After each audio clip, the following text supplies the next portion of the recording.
జ్ఞాపకం చేసుకొని నీ శక్తి నీ బలం నింపుమని మా ప్రియుడైన యేసుక్రీస్తు నామములో ఈ ప్రార్థన అడిగి వేడుకుంటున్నాం తండ్రి, ఆమేన్. చాలా సంతోషం ప్రియ దేవుని బిడ్డలారా,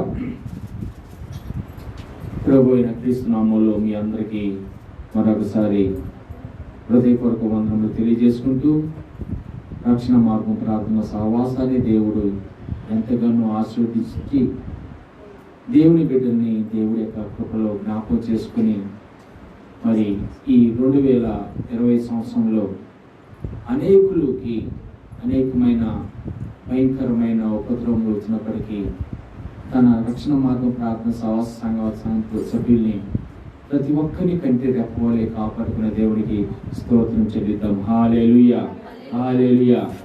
గడిచిన 11 మాసాలు దేవుడు కాపాడాడు. ఈ యొక్క 12వ చివరి మాసంలోకి మనం వచ్చాము. మరి ఈ యొక్క చివరి మాసంలో మనం ఉన్నాము, దేవుని స్తుతిస్తున్నాము. అదేవిధంగా ఫేస్బుక్ లైవ్లో కూడా ప్రత్యక్ష ప్రసారం అవుతుంది. అందులో కూడా దేవుని బిడ్డలు వాక్యం వింటున్నారు. వాక్యం విన్న ప్రతి ఒక్కరిని దేవుడు దీవించి ఆశీర్వదించుగాక. మీ అందరికీ నా హృదయపూర్వక వందనములు తెలియజేసుకుంటున్నాను.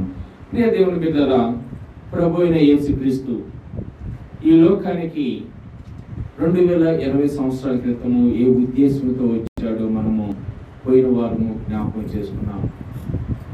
ఆయన ఈ లోకాన్ని ప్రేమించి ఈ లోకంలో ఉన్న ప్రతి ఒక్క మానవాళి కొరకు అని ఈ లోకానికి వచ్చాడు. ఈ యొక్క ప్రభు అయిన క్రీస్తు ఈ లోకానికి రావటానికి ఎవరు ఒక్కరి కొరకు ఆయన ఈ లోకానికి రాలేదు. లోకమును ఎంతో ప్రేమించను. ఆయన లోకంలో ఉన్న ప్రతి ఒక్కరిని ప్రేమించాడు. దేవునికి స్తోత్రం, హల్లెలూయా. ఒక కులంతో సంబంధం లేదు, ఒక మతముతో సంబంధం లేదు, ఒక వ్యక్తితో సంబంధం లేదు. సమస్త మానవాళి కొరకు ప్రభు అయిన యేసుక్రీస్తు ఈ లోకానికి జన్మించాడు. దేవుని యొక్క మౌనతమైన కృపలో ప్రతి ఒక్కరిని జ్ఞాపకం చేసుకున్నాడు. ఎవరి ఆ పాప కోపంలో పడకుండా రక్షించడానికి ప్రభు అయిన యేసు ఈ లోకానికి వచ్చాడు. ఎవరు నశించిపోకుండా ప్రతి ఒక్కరూ జీవింప చేయటానికి ఈ లోకానికి ప్రభు అయిన యేసు ఈ లోకానికి వచ్చాడు. అది మనం పోయిన వారం విన్నాము. కనుక ప్రియ దేవుని బిడ్డలారా, అదే యెషయా గ్రంథంలో ఈరోజు మన యొక్క ఆలోచన దేవుడు బయలుపడుతున్నాడు. ఒక వ్యక్తి పుట్టక ముందు, ఒక వ్యక్తి ఈ లోకానికి రాకముందు యెషయా ప్రవక్త ఇదిగో ప్రభు క్రీస్తు జన్మించక ముందే 700 సంవత్సరాల క్రితమే ఇదిగో మహోన్నతమైన దేవుడు చెరినుదానుగా మానవుడుగా ఈ లోకానికి వస్తాడు అని ఇదిగో ప్రభు అయిన యేసు గురించి యెషయా గ్రంథములో రాయటం జరిగింది. ఆ ప్రవచనము యేసుక్రీస్తు గురించి ప్రవచించాడు. అది నెరవేర్పు మనం మత్తయి సువార్తలో చూస్తూ ఉంటాము. ప్రియ దేవుని బిడ్డలారా, ఒక వ్యక్తి కొరకు జన్మించక ముందే రాయటం అనేది చాలా గొప్ప అరుదు. అంతేకాదు, ఆయన ఈ లోకానికి రావటం వల్ల మనిషికి ఎంత ఉపయోగకరమో, మనిషికి ఎంత భాగ్యమో ఈ యొక్క యెషయా ప్రవక్త రాసి ఉన్నాడు. ప్రియ దేవుని బిడ్డలారా, దేవుని యొక్క మాట సత్యము. దేవుడు మహోన్నతమైన దేవుడు ఈ లోకంలో మానవుని ఎంతగానో ప్రేమించి ఎవరు నశించడం ఆయనకి ఇష్టం లేదు కనుక ప్రతి మోకాలు ఆయన సన్నిధిలో వంగాలని, ప్రతి మనిషి నిత్య జీవం పొందుకోవాలని, ప్రతి మనిషి ఇదిగో ఒక ఆధ్యాత్మిక జీవితంలో నడవాలని దేవుడి యొక్క ఏర్పాటులో మనిషిని జ్ఞాపకం చేసుకున్నాడు. ఆ విధంగానే ఈ రోజు ప్రపంచం మొత్తము ఈ యొక్క యేసుక్రీస్తు మహోన్నతమైన దేవుడు పాపులను రక్షించడానికి శరీరధానుగా ఈ లోకానికి వచ్చాడని ఇదిగో ఈ సంతోషకరమైన ఈ యొక్క చివరి డిసెంబర్ నెలలో ఇదిగో సంతోషంగా ప్రపంచం మొత్తము క్రిస్మస్ యొక్క వేడుకలు పొందుకుంటున్నారు. అయితే ప్రియదేవుని బిడ్డారా, మనము ఈ లోకానుసారంగా సంబంధమైన ఆలోచన కాకుండా మన సంఘము పరిశుద్ధాత్మ కృప చేత మనము ఈ యొక్క ఆరాధనలో జరిపించుకుంటున్నాం. దేవునికి స్తోత్రం. హల్లెలూయా, హల్లెలూయా. ఇక్కడ మనం జ్ఞాపకం చేసుకుంటే ఏలి అనగా మనకు ఎవరు పుట్టారండి చెప్పండి? శిశువు. ఎవరికి? నాకు వినపట్లేదు, నాకు చెవుడిచ్చినే మీకు గట్టిగా చెప్పండి. అయ్యా వాక్యంలో ఉందమ్మా, దాన్ని చూసాను చెప్పండి. గట్టిగా డౌట్తో చెప్తున్నా మనకు గట్టిగా. మనకు చెప్పమ్మా. ఎవరికి? మనకు ఎవరంట? శిశువు పుట్టెను. అబ్బా ఎంత గొప్ప మాట అండి. మనకు ఎవరి కొరకు? మనకు కదా. ప్రతి ఒక్కరని మనకు శిశువు పుట్టెను. ఇది 2020 సంవత్సరాల క్రితమే కదండి. ప్రతి ఒక్కరికి మనకంటే ఏ భేదము లేదు, అందరికి, ప్రపంచం మొత్తానికి. ప్రపంచం మొత్తానికి అంట. ఎవరి కొరకండి? ప్రపంచ మొత్తానికి మనకు శిశువు పుట్టాను కదండి. ఒక కుటుంబంలో మా రమేష్కి 4 నెలల క్రితము ఎవరు పుట్టారు చెప్పండి? అక్షిత్ని కూతురు కదా.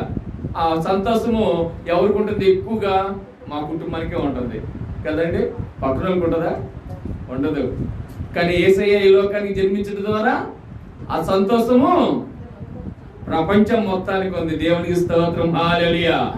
ఎవరికి ఒక్కరికి, ఏ కుటుంబంలో కుమారుడు గాని కుమార్తె గాని జన్మిస్తే వాళ్ళకి మాత్రమే ఆనందము, వాళ్ళకి మాత్రమే సంతోషము. పక్కన ఉంటుందా? కానీ యేసయ్య జన్మించడం ద్వారా, అందుకే అందరినీ కలిపి మనకు శిశువు పుట్టెను, మనకు శిశువు పుట్టెను. ఎంత గొప్ప ఆలోచన అండి. ఇదిగో ప్రియ దేవుని బిడ్డలారా, పిల్లడు పుట్టినప్పుడు ఏం చేస్తాం? సంకలు ఎగరేస్తాం కదండి. పిల్లలు పుట్టినప్పుడు ఏం చేస్తామంటే సంకలు ఎగరేస్తాం కదా. రేపు వాడు పెద్ద అయ్యి గుండెల మీద ఒకటి పఠామని తనితే ఎక్కడ పడతామంటే వృద్ధాశ్రమంలో పడతాం, అనాథాశ్రమంలో పడుతున్నారు చాలా మంది కదండి.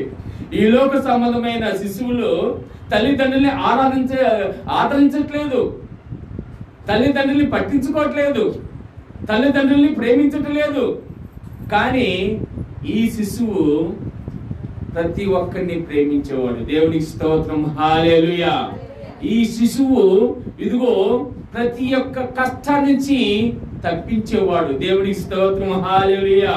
ఇదిగో ఈ శిశువు ఆదరించేవాడు, ఈ శిశువు ప్రేమించేవాడు, ఈ శిశువు ఇదిగో అవసరమైతే వాళ్ళ కొరకు ప్రాణం ఇచ్చినాడు. దేవునికి స్తోత్రం. హల్లెలూయా.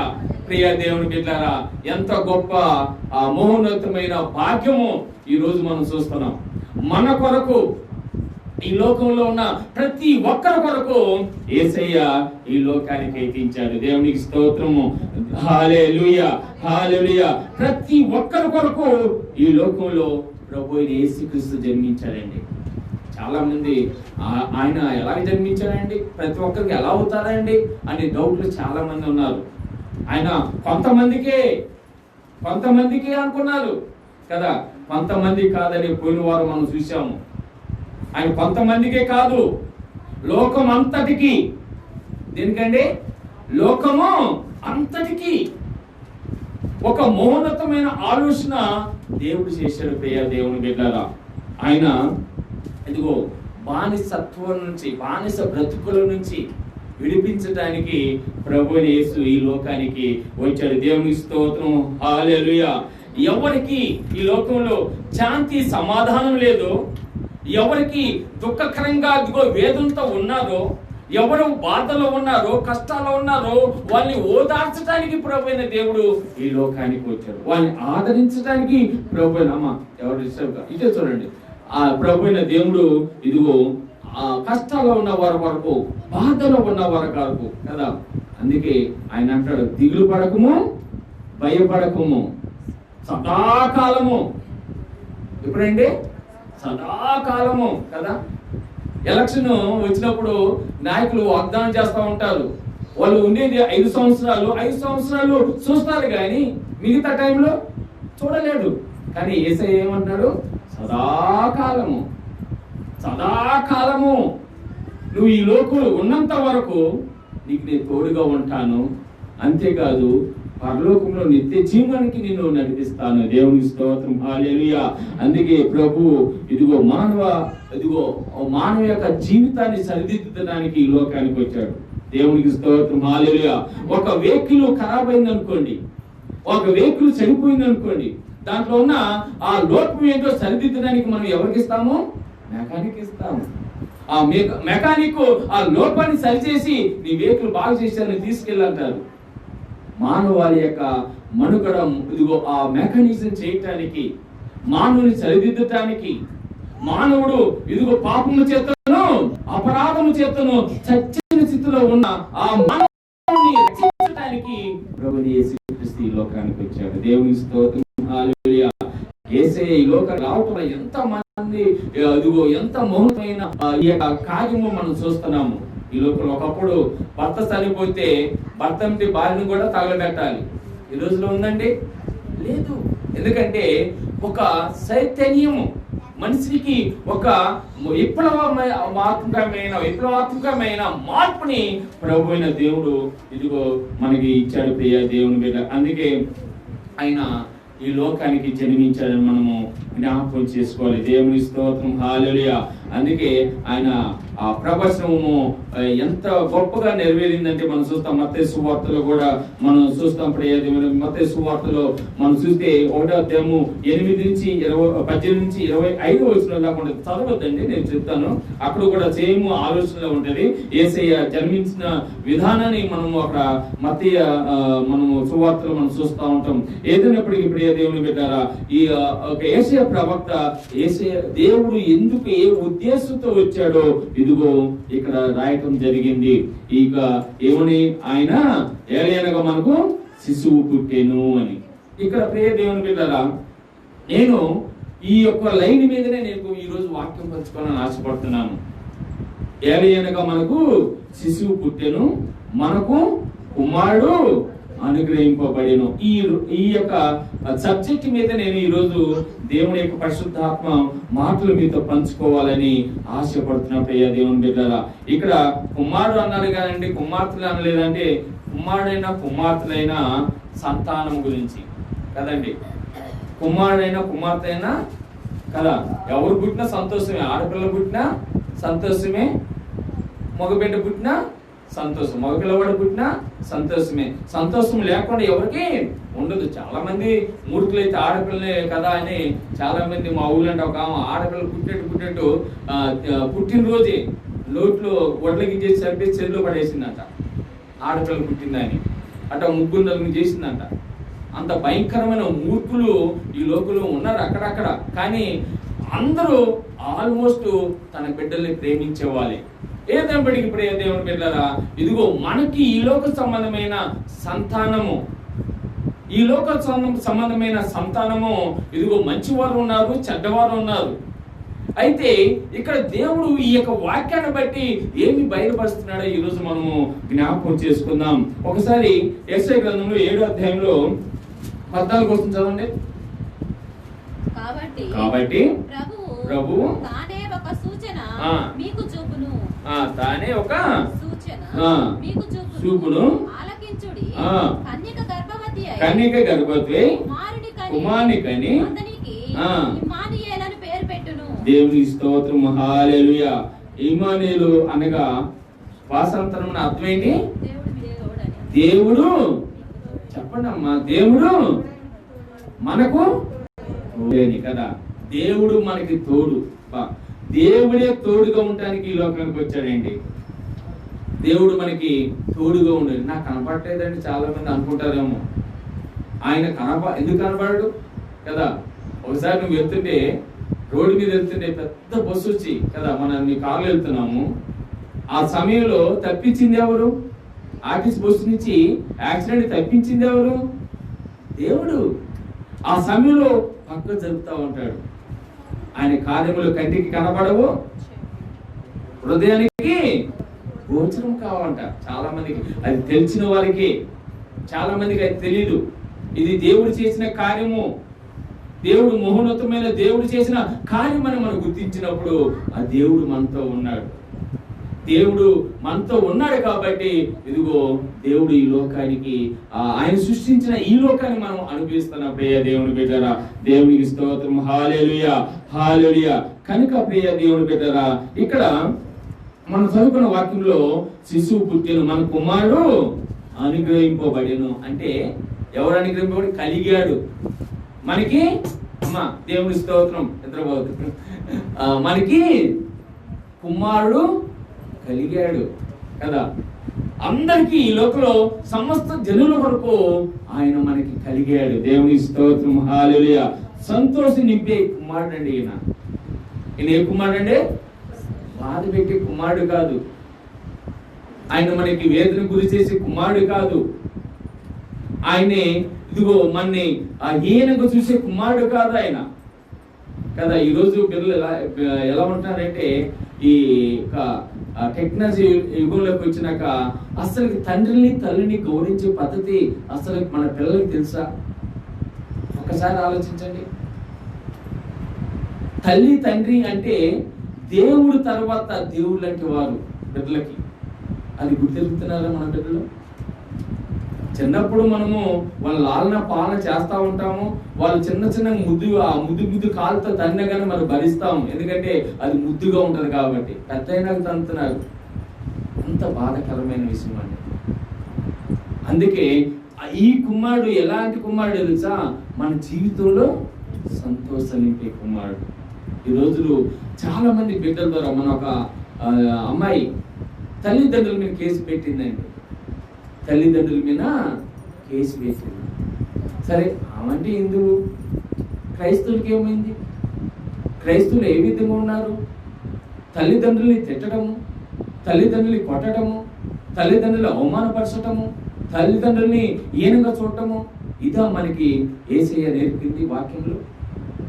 ఇది ఈ మాటలు ఎక్కడైనా దేవుని యొక్క వాక్యంలో పొందుపరిచాడా దేవుడు? నీ తల్లిని తండ్రిని సన్మానింపుము. అది కూడా ఎందుకో తెలుసా అమ్మా? ఎవరవుతారు దీర్ఘాయుష్మంతులు? బిడ్డలే. బిడ్డలే. బిడ్డల కొరకే కదా ఆశీర్వాదం. అది నీ తల్లిదండ్రులు సన్మానిస్తే నువ్వు ఆశీర్వదించబడతావు. ఎంత భయంకరమైన సిచ్యువేషన్ లో లోకం అంటే వదిలేసి గురించి, ఎవరి గురించో మనకెందుకండి? మన గురించి ఆలోచించండి. మన తల్లిదండ్రులు మనం ప్రేమించగలుగుతున్నామా? వేదనకి గురి చేస్తున్నామా? కష్టాలు ఎందుకండి ఈ రోజులో? ఇంత వృద్ధాశ్రమంలో ఎందుకు వచ్చినాయండి? ఎందుకు ఏర్పడ్డాయండి? ఒకసారి ఆలోచించండి. ఈ యొక్క కుమారుడు ఇదిగో ఏం నింపుతాడంట? సంతోషాన్ని నింపే కుమారుడు. తండ్రి అయిన దేవుడు ప్రభుని యేసుక్రీస్తు ఈ లోకానికి పంపించాడు. ఎందుకు పంపించాడండి? అయ్యా నువ్వు సంతోషం ఉండు అని పంపించాడా? నువ్వు ఆనందంగా ఉండే పంపించాడా? ఇదిగో నీ స్వార్థం చూసుకొని పంపించాడా? నువ్వు ఇదిగో నీ యొక్క ఆనందం కోసం ఇదిగో నీ ఇష్టసరమైన జీవితం జీవించాలని పంపించాడా? పంపలేదు కదా. తండ్రి యొక్క ఆలోచనని నెరవేర్చడానికి లోకానికి యేసుక్రీస్తుని పంపించాడు. తండ్రి యొక్క ఆలోచనని, ఈరోజు క్రైస్తవులుగా ఉన్నావు నువ్వు నేను, తండ్రి యొక్క ఆలోచనలు, తల్లి యొక్క ఆలోచనలు గుర్తిరుగుతున్నావా మనము? స్వార్థము స్వార్థము స్వార్థము. నీకంటూ ఒక స్వార్థము. నీకు జన్మించిన తల్లిని ఇక్కడ ఇదిగో యేసయ్య ఈ లోకంలో తండ్రి యొక్క మాటని, అందుకే మత్తయి సువార్తలో 3వ అధ్యాయంలో 17వ వచనంలో ఒకసారి చదవండి. మత్తయి సువార్త 3వ అధ్యాయము 17వ వచనం. ఇదిగో అగమా, ఇదిగో ఈయనే నా ప్రియ కుమారుడు. ఈరోజు తల్లిదండ్రులు ఆ గొప్ప బిడ్డల కొరకు సాక్ష్యం చెప్తున్నారా? ఈయన నా ప్రియ కుమార్తె, ప్రియ కుమారుడు. ఇదిగో ఈ నందు నేను ఏం చేస్తున్నాడంట? క్రైస్తవులు నువ్వు క్రైస్తవులుగా క్రైస్తవులుగా ఉంటే దేవుని యొక్క మాటలు నీ యొక్క హృదయంలో భద్రపరుచుకుని వాక్యం ప్రకారం నడవండి. లేదంటే క్రైస్తవత్వంలో అవసరం లేదు. దేవుని బిడ్డలకు ఉండాల్సిన జీవితంలో జీవించాల్సిన అవసరం లేదు. నీకు అన్నిలు జీవిస్తున్నారు, అలాగే జీవించండి. దేవుని ఎరగని బిడ్డలు జీవిస్తున్నారు, అలా జీవించండి. నేను ఎవరేమన్నారు? నువ్వు దేవుడికి వ్యతిరేకంగా కార్యం చేస్తావు. దేవుడు ఇదిగో తండ్రి అయిన దేవుడు కుమారుని పంపిస్తే ఆ కుమారుడు ఇదిగో ఆ కుమారుని చూసి దేవుడు అంటున్నాడు, ఈయన చూసి నేను ఎంతో ఎంతో ఆనందిస్తున్నాను. ఒక్కలైన ఈ భూ ప్రపంచంలో నా కుమారుని చూసి నేను ఆనందిస్తున్నాను, నా కుమార్తెను చూసి నేను సంతోషిస్తున్నాను. ఆ సాక్ష్యం కలిగిన తల్లిదండ్రులు ఉన్నారా? ఎందుకంటే అలాంటి బిడ్డలు లేరు కాబట్టి. కానీ ప్రభు అయిన దేవుడు మాత్రము సంతోషం నింపాడు. తండ్రి యొక్క సంతోషాన్ని నెరవేర్చడానికి, తండ్రి అనే ఇష్టాన్ని నెరవేర్చడానికి ఈ లోకానికి వచ్చాడు. దేవునికి స్తోత్రం. హల్లెలూయా, హల్లెలూయా.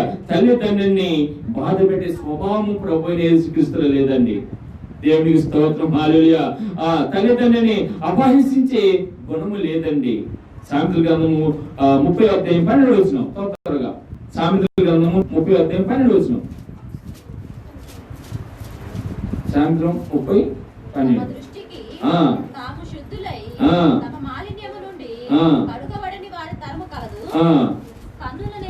చాలమ్మా. తన దృష్టికి తాము శుద్ధులై తమ మాలిన్యం నుండి కడగబడిన వారి తరము కలదు. ప్రభు క్రీస్తు ఇదిగో ప్రతి ఒక్కరిని ఆదరించడానికి ఈ లోకానికి వచ్చి తల్లిదండ్రిని ఇదిగో అపహసించేవాడు కాదండి. ఆయన దృష్టికి అందరూ శుద్ధులేనంట, అందరూ శుద్ధులే. దేవుని దృష్టికి ప్రతి ఒక్కరు ఒకడే. అందుకే ఆయన ఇదిగో మనకు శిశువు పుట్టినని ఇదిగో యెషయా ప్రవక్త రాస్తున్నాడు. ప్రియ దేవుని బిడ్డలారా, ఇదిగో యోహాను సువార్త 8:14 మనం జ్ఞాపకం చేసుకుంటే, యోహాను సువార్త 8:14 8:14 44 దానికంటే ముందు ఒకసారి 44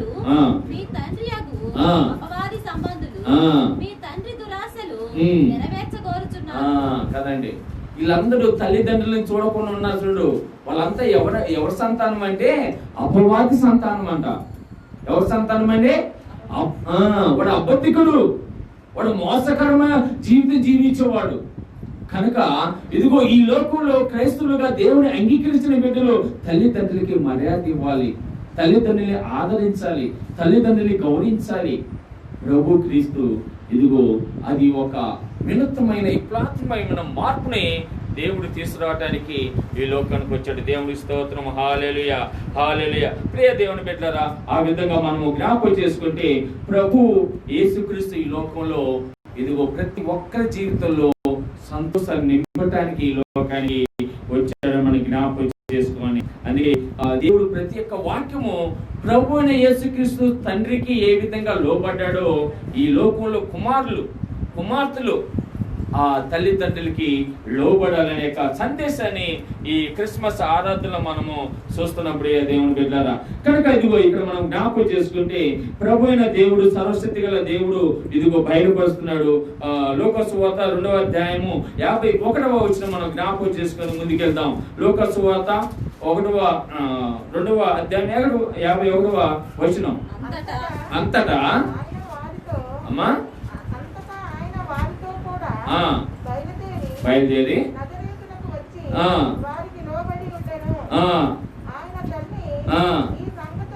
చాలమ్మా. ఇక్కడ నజరేతునకు వచ్చి వారికి లోబడి, ఆ పైన 48-47 చూస్తే అక్కడ ఆ యెరూషలేము ప్రాంతంలో యేసయ్య ఇదిగో ఆ నజరేతు ప్రాంతంలో ఉన్నప్పుడు ఇదిగో ఎత్తుకుంటా ఆయన వచ్చాడు. ఆయన తండ్రి పని మీద వచ్చినప్పుడు అయినా కానీ ఆయన ఏమంటారు తెలుసా, ఇదిగో ఆయన వాళ్ళతో కూడా బయలుదేరి నజరేతుకు వచ్చిన వాళ్ళు లోబడి ఇండును.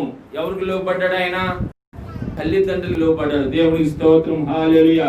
తల్లిదండ్రులకి లోబడి జీవించే ఆ మనసు బిడ్డలైన మనకుందా?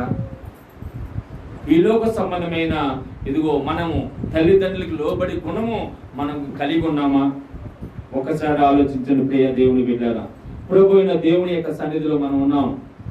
దేవుని యొక్క బిడ్డలని పేరు చెప్పుకొని దేవుని యొక్క బిడ్డలుగా మనం జీవిస్తున్న ఈ యొక్క జీవితంలో మనము ఏ విధంగా మనము సత్యంలో సర్వసత్యంలోకి నడిపించబడుతున్నామో ఒకసారి ఆలోచించండి. ప్రభు అయిన దేవుని యొక్క మౌనోత్తమైన వాక్యాన్ని వింటున్న మనము ఈరోజు ఆ వాక్యానుసారంగా జీవించే గుణం మనకు ఉండాలి, హృదయాన్ని మనకు ఉండాలి. దేవునికి స్తోత్రము, హల్లెలూయా. ఆయన ఎవరికి లోబడమా? తల్లిదండ్రులకి. ఆ తల్లిదండ్రులకి మరియకు యోసేపు లోబడ్డారు. ఈ లోక సంబంధమైన తల్లిదండ్రులు అయిన వారికి కూడా ఆయన లోబడి ఉన్నాడు. దేవునికి స్తోత్రం, హల్లెలూయా. ఆయన విధేయత చూపించాడు. ఏమో సువార్త 4:34 ఆయన విధేయతని చూపించిన దేవుడు అండి. ఆయన చూసి నన్ను పంపిన వాని చిత్తం నెరవేర్చుటయు ఆయన పని తుదముట్టించుటయు నాకు ఆహారమై ఉన్నది. కదండి, మాటని మీరు అర్థం చేసుకోండి. దేవుని యొక్క మాటని మీరు గ్రహించండి. తల్లిదండ్రులు చెప్పిన మాట తూచా పాటించాలి. తల్లిదండ్రులు చెప్పిన మాట ఎంతమంది వింటున్నారండి? ఈరోజు వింటున్నారు ఎవరన్నా బిడ్డలు? అయ్యో, నేను ఎందుకు ఈ కుమార్తె కన్నాను, ఈ కుమార్తెని కన్నాను అని బాధపడుతున్నారు చాలా మంది. ఎందుకు? తల్లిదండ్రుల మాట వినట్లేదు కాబట్టి, తల్లిదండ్రుల మాటలు లోపట్లేదు కాబట్టి. ఇదిగో దేవుడు, ఇదిగో ఈ ప్రపంచం సత్యాన్ని మర్చిపోయింది. ఇదిగో ఇక్కడ దేవుని యొక్క వాక్యంలో చదివించినట్లుగా మనం జ్ఞాపకం చేసుకుంటే, నన్ను పంపిన వాని చిత్తము నెరవేర్చుటయు. నన్ను పంపిన వాని చిత్తము. తండ్రి అయిన దేవుడు ఈ లోకానికి పంపించాడు తన చిత్తం జరిగించమని. ఆదిలో పాపము చేశారు ఆదాము. ఇదిగో మనుషులందరూ ఆ పాపము ఇదిగో వ్యాపించింది. మనుషులందరికీ ఆ పాపం అంటుకుంది. ఆ పాపంని ఇదిగో తీసేయడానికి నువ్వు ఈ లోకానికి వెళ్ళు. అవసరమైతే నీ ప్రాణం కూడా నువ్వు పెట్టాలి. నేను పెట్టనండి, ఆగిపోయిన వాళ్ళందరూ కూడా నేను చావటానికి అన్నాడు యేసయ్య. చెప్పండి, ఈ రోజున మన పని చేస్తే మన పిల్లలు ఎంత బీపీ తెచ్చుకుంటున్నారంటే కదా, ఎంత దారుణం అండి. క్రైస్తవులు బిడ్డలు తల్లిదండ్రులకి చెప్పిన మాట దేవుని యొక్క వాక్యం చెప్తుంది. ఏమని ఇక్కడ చెప్పండి, పంపిన వాని చిత్తం నెరవేర్చుటయు. ఈ లోకానికి నువ్వు రావటానికి కారణం ఎవరు? ఈ లోకంలో నువ్వు జీవించడానికి కారణం ఎవరు? ఈ లోకంలో ఎదగటానికి కారణం ఎవరు? నీకు ఎన్ని ఇదిగో నిన్ను ఎదగటానికి తల్లిదండ్రులు ఎంత త్యాగం చేశారు ఒకసారి గ్రహిస్తున్నావా? తల్లిదండ్రుల్ని విడిచిపెట్టే వాళ్ళని ఏమనాలి? ప్రియ దేవుని బిడ్డ. అందుకే దేవుడు వాళ్ళందరి కొరకు మంచి నరకము, అగ్ని, అక్కడ పురుగు సావదు సిద్ధపరిచాడు. నువ్వు నో ప్రాబ్లం, హ్యాపీగా ఉండు. నువ్వు హ్యాపీగా ఉండు, ఏం కాదు. నువ్వు వస్తావు కదా నా దగ్గరికి, ఏదో ఒక రోజు వస్తావు కదా, అప్పుడు చూసుకుంటా. అందుకే దేవుని పంపిన వాని చిత్తం నెరవేర్చడం ఆయనకి. చూడండి, అంటే తల్లిదండ్రులకి ఎంత విధేయత చూపించాలి అంటే, తిండి లేకపోయినా పర్వాలేదు కానీ వాళ్ళ మాట నెరవేర్చాలి నువ్వు. దేవునికి స్తోత్రం. ఆయన యేసయ్య ఏమంటున్నాడమ్మా?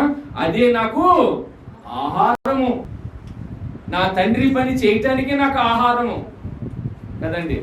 నాకు ఏదైనా పని ఉందనుకోండి, ఇంకా టైం కదా చూసుకోను. ఆ పని అయిపోయినంత వరకు మనం ఎప్పుడు చర్చి డెకరేషన్ అప్పుడు పోయిన వారమైనా ఎన్ని గంటలకు తిన్నాను ప్రసాద్ తిన్నాను, మధ్యాహ్నం లంచ్ ఎన్ని గంటలు 4 గంటలు మీరు అందరూ పోయినాక తిన్నా. షుగర్ పేషెంట్ని ఈరోజు పొద్దున్న లేచిన కాంచి నా తండ్రి అయిన దేవుడు పని చేయాలనే ఉద్దేశంతో ఇదిగో దేవుని పని చేయడం టిఫిన్ కూడా మానేశారు.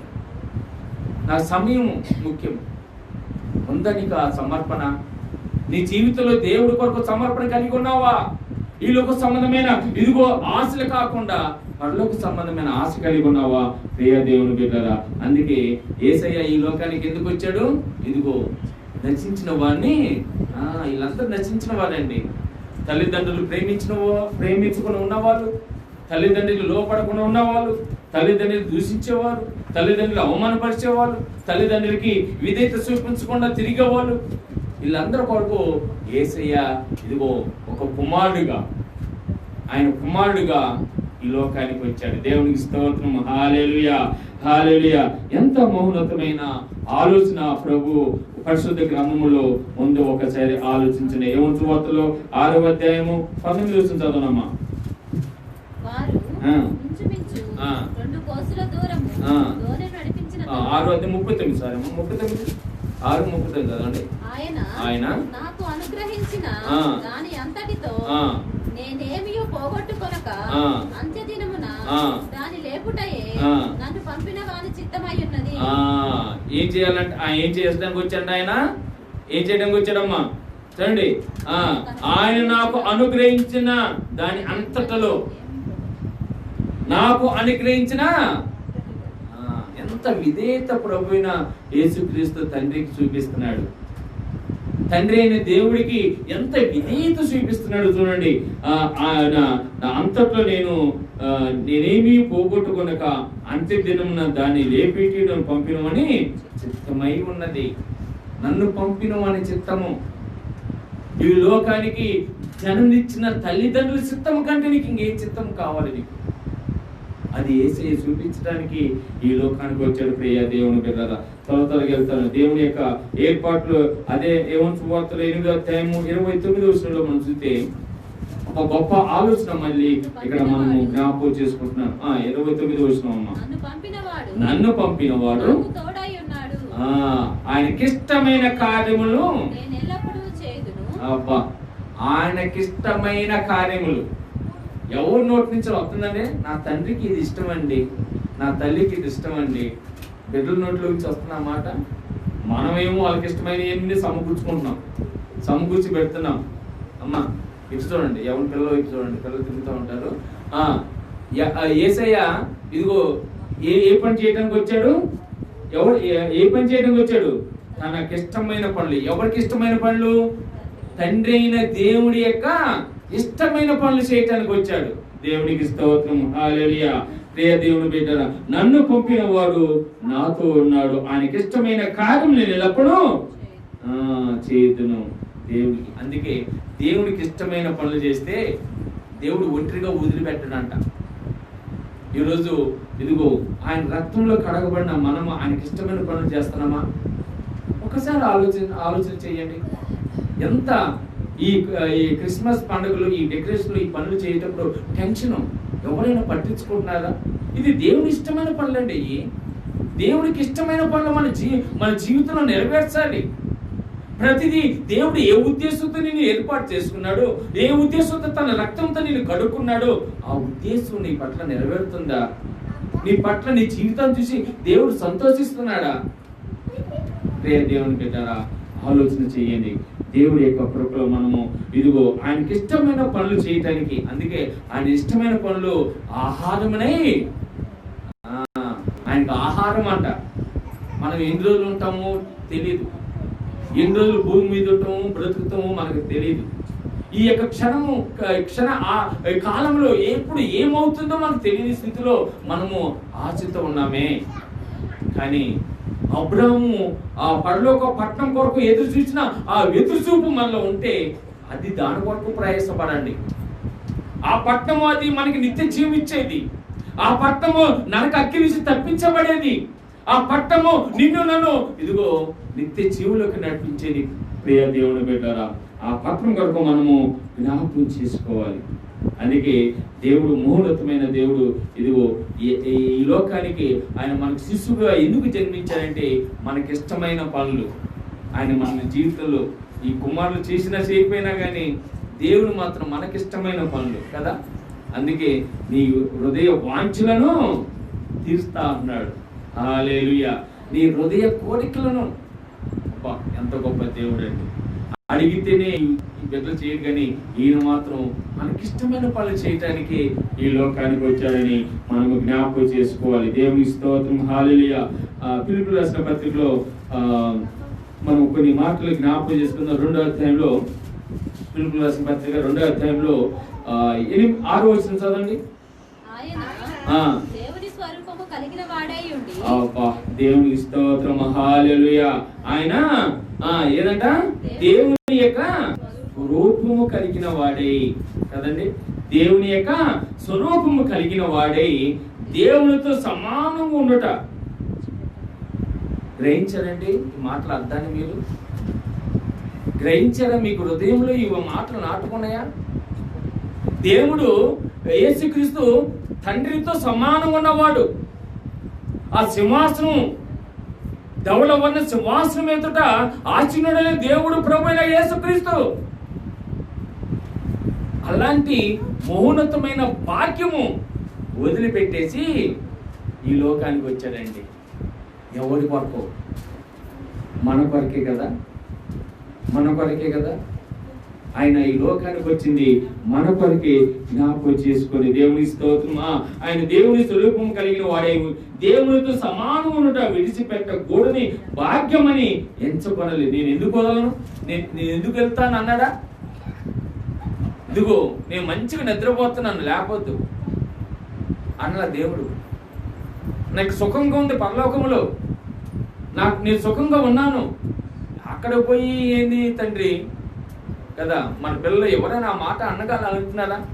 తండ్రి నీ మాట నేను నెరవేర్తాను అంటున్నారా? ఇక్కడ తండ్రి అయిన దేవుడితో ప్రభు ఉంటాడు. ఈ భాగ్యం నీ గొప్పదని ఎంచుకోవట్లేదయ్యా. ఇక్కడ ఉండటము నాకు అక్కడే వెళ్ళటం, నువ్వు చెప్పిన మాట వినటమే నాకు భాగ్యము. దేవునికి స్తోత్రం, హల్లెలూయా. అందుకే ఆయన మన కుమారుడిగా ఎంచబడ్డాడు. ప్రభు అయిన యేసుక్రీస్తు ఈ లోకానికి మనకి శిశువుగా పుట్టాడు. ప్రియ దేవుని బిడ్డలారా, మనకి ప్రతి అవసరతని జ్ఞాపకం చేసుకొని సహాయం చేయడానికి ఈ లోకానికి వచ్చాడు. ప్రతి విషయంలో, ఏ విషయంలో అయినా కానీ దేవుడు, అందుకే ఆయన 7వ వచనంలో మనుషుల పోలిగా పుట్టి దాసుని స్వరూపం ధరించుకొని తానే వృత్తినిగా చేసుకొనెను. ఏం చేశాడమ్మా? తానే కదండి. ఇప్పుడు మనము ఏం చేస్తాము? మంచిగా ఏసీలో నుంచి వదిలిపెట్టేసి, ఆ బెడ్రూమ్ నుంచి వదిలిపెట్టేసి పోయి నేల మీద కొనుక్కుంటారు ఎవరైనా? ఎందుకు? నా కొరకే కదా ఇల్లు కట్టించింది, అవసరమైతే నువ్వేపో అంటారు పిల్లలు. అవసరమైతే నువ్వేపో, నాకే కర్మ కదండి. కష్టపడి సంపాదిస్తుంది మనం. పిల్లలు ఏమంటారు? ఓ నువ్వేపో. చూస్తారు కదా యూట్యూబ్లో ఎంతమంది తల్లిదండ్రుల్ని కదా తిండి పెట్టక అల్లాడిస్తున్నారు. తల్లిదండ్రులు వృద్ధాప్యంలో ఉన్న తల్లిదండ్రులకు అన్నం పెట్టట్లేదని. బాల్య రాములోనే తల్లి ఏమైందంట? చేయదంట. తల్లి చేయదవుతుంది కదా. తండ్రి ఇంకా చెప్పనవసరం లేదండి. తల్లి అయినా కొంచెం అట్లతో విధాలని తిండి పెడతారు, పని చేయించుకొని. తండ్రిని అయితే మొత్తానికి మొదలు పెట్టేస్తారు కదండి. ఎంత భయంకరమైన స్థితిలో ఈ లోకం ఉంది. యేసయ్య అలా కాదు, మన కొరకు ఆ విడిచిపెట్టిన భాగ్యాన్ని ఆయన ఎంచుకోకుండా ఇదిగో మన కొరకు ఈ లోకానికి వచ్చాడు. అందుకే ఆయన దాసుని స్వరూపము కదండి.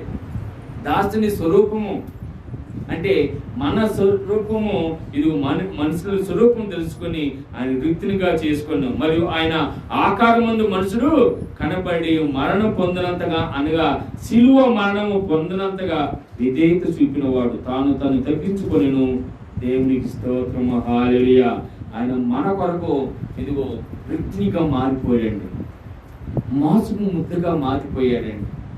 అది తండ్రి చెప్పాడు కాబట్టి ఇదిగో ఈ మానవాళి కొరకు నువ్వు వద్దకు తేపడిన గొర్రె పిల్లగా మారిపోవాలి. ఇదిగో ఈ మరణము నువ్వు మరణించాలి. ఈ మరణం సామాన్యంగా ఉండదు. ఇదిగో దేనికి పనికిరాని వాడు నువ్వు గుద్దుతాడు, అయినా వాడిని క్షమించాలి. ఎస్ తండ్రి, నీ యొక్క జుట్టుని పిలుగుతాడు, గడ్డాన్ని పిలుగుతాడు, నీ మొక్క మీద గాంధించి ఉమ్ముతాడు. నువ్వు కోపం తెచ్చుకోవద్దు నాయన. ఎస్ నాయన, యేసయ్య ఎంతో గొప్పవాడండి. ఇదిగో నీ కాలికి చేతులకి మేకులు కొడతాడు, నువ్వు కోపపడొద్దు. నేను నా ఆజ్ఞ ఇది. తండ్రి అయిన నేను నీకు చెప్తున్నాను, నువ్వు మరణించాలి ఈ లోకం వరకు. ఈ లోకంలో ప్రతి ఒక్కరి వరకు నువ్వు మరణించాలి. మరణిస్తానని ఇచ్చాడు ప్రభువైన యేసుక్రీస్తు. ఓ సహోదరా, ఓ సహోదరి, యేసయ్య నామాన్ని ధరించిన నువ్వు ఆ ఓర్పు ఉందా? నీలో ఆ సహనం ఉందా? నీ యొక్క ఆలోచన ఏది ఉంది?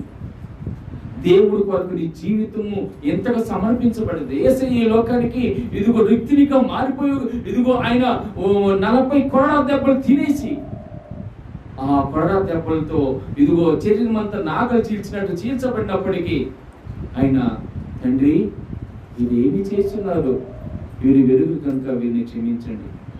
ప్రియ సహోదర సహోదరి, ఈరోజు ఈ కుమారుడు మన నరక నుంచి తప్పించడానికి ఈ లోకానికి వచ్చాడు. దేవునికి స్తోత్రం. హల్లెలూయా హల్లెలూయా.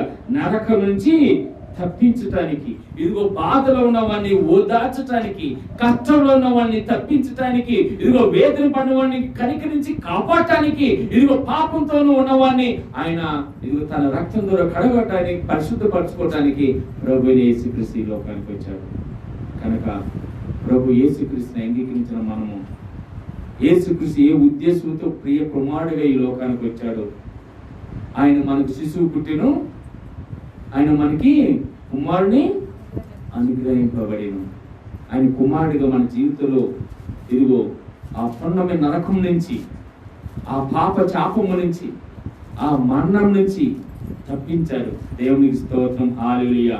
ఆయన కుమారుడిగా మన జీవితంలో ఉంటే, నువ్వు అంగీకరించినట్లయితే, ఆ కుమారుని స్వీకరించినట్లయితే, ఆ కుమారుని నువ్వు అంగీకరించి ఈ యేసుక్రీస్తు నా ప్రియ కుమారుడును నువ్వు ఇష్టపడినట్లయితే, ఆ కుమారుడు నిన్ను ఆ నరకం నుంచి తప్పించటానికి ఇదిగో ఈ లోకానికి వచ్చాడు. ఈ మహా సంతోషకరమైన ఈ క్రిస్మస్ యొక్క సంతోషము, నిజమైన సంతోషము, యేసుక్రీస్తుని ప్రియ కుమారుడిగా అంగీకరించండి. ఆయన మనకు శిశువు పుట్టిను, మనకి కుమారుని అనుగ్రహింపబడింది. కనుక అంత భాగ్యము ప్రభు అయిన దేవుడు మనకి ఇచ్చాడు. ప్రభు క్రీస్తుని మనకి తోడుగా ఉండటానికి, ప్రతి విషయంలో ఆయన మనకు సహాయం చేసే దేవుడు. అందుకే ఆయన అంటాడు, మత్తయి సువార్తలో మనం చూస్తే, ఆయన భారం మోస్తున్న సమస్త జనులారా, మత్తయి సువార్త 11వ అధ్యాయం 28వ వచనంలో మనం చూస్తే, ఒకసారి చూస్తే అక్కడ ప్రయాసపడి భారం మోసుకున్న సమస్త జనులారా, ఇక్కడ ఏ భేదం, అందరూ ఏ కష్టంలో ఉన్నా, ఏ బాధలో ఉన్నా, ఇదిగో మీకు ఏ శ్రమలో ఉన్నప్పటికీ యేసయ్య దగ్గర రండి. ఇదిగో నువ్వు దేవుని యొక్క సన్నిధిలో ఆర్థిక భారము నీకుందా? శ్రీమంతుడైన దేవుడు నిన్ను శ్రీమంతులుగా ఉంచుతానని అన్నాడు. దేవుని స్తోత్రం. హల్లెలూయా. ఇదిగో అస్వస్థతతో నువ్వు బాధపడుతున్నావా? నిన్ను ఇదిగో నేను పొందుకున్న దెబ్బల చేత నీకు స్వస్థతను రాకుండా ఎక్కడో ఉండి ఏ లాభం రామంటున్నాడు దేవుడు. ఆహ్వానం పలుకుతున్నాడు, రండమ్మా, రండి రండి. ప్రియ దేవుని బిడ్డారా, సమస్త ప్రజలు దేవుని దగ్గర రండి. ఆయన దగ్గర సమస్తము ఎమోషన్ మనకు కలుగుతుంది. ఏ స్థితిలో ఉన్నప్పటికీ దేవుడు నీకు సహాయం చేస్తా అంటాను. అందుకే ఏ భారము, ఉద్యోగం లేదా, దేవుడు ఎంత గొప్ప దేవుడు అండి. పాములని దేవుడు ఏర్పాటు చేసుకున్నాడు. ఇది వాళ్ళకి ఒక మంచి మహోన్నతమైన పని కల్పించాడు దేవుడు. ఇక్కడ నిలబడ్డ నేను కూడా ఒకప్పుడు దేనికి పనికిరాను, దేవుడు నాకు ఇదిగో మంచి ఉద్యోగం దయచేశాడు. దేవుని బిడ్డలారా, దేవుడిని ఆయన సన్నిధికి వచ్చినప్పుడు ఆయనే సమస్తం చూసుకుంటాడు. ఆయన ఏ బాధలో ఉన్నడికి, కష్టంలో ఉన్నడికి, శాంతి సమాధానం లేక పింగిపోతున్నావా, దేవుడు పాద సన్నిధిలో ఉండి దేవుని సన్నిధిలో మొదలుపెట్టుకొని దేవుని యొక్క మహోన్నతమైన నామాన్ని జ్ఞాపకం చేసుకొని ఇదిగో జ్ఞాపకం చేసుకున్నాడు. అందుకే ఆయన లోకమును ఎంతో ప్రేమించాడు. ప్రియ దేవుని బిడ్డలారా, కానీ ఓ ప్రియ దేవుని యొక్క బిడ్డలారా, మీరు ఈ లోకానికి ప్రభువైన యేసుక్రీస్తు ఏ ఉద్దేశంతో వచ్చాడో ఆ ఉద్దేశం మనం కలిగి ఉండాలి. అప్పుడే నిజమైన ఆశీర్వాదము, మన ఈ క్రిస్మస్ సంతోషం మనం పొందుకుంటాము. ఆ విధంగా మన సంఘము నిజంగా ఆత్మీయంగా ఎదిగి దేవుని యొక్క వాక్యము మనతో ఏది మాట్లాడుతుండో ఆ వాక్యముని మనము అనుసరించి దేవుని మహిమాత్మ జీవించి దేవుని నిజమైన కుమారులుగా ఎదగాలని మిమ్మల్ని కోరుకుంటున్నాను. ఆ విధంగా మీ జీవితంలో దేవుడు అనేకమైన గొప్ప కార్యములు చేసి దేవుడు ఆశీర్వదించిన కాక ఆమేన్. చిన్న ప్రార్థన చేసుకున్నాను. ఎవరికి వాళ్ళు చిన్న ప్రార్థన. ప్రభు కృపను బట్టి యేసయ్య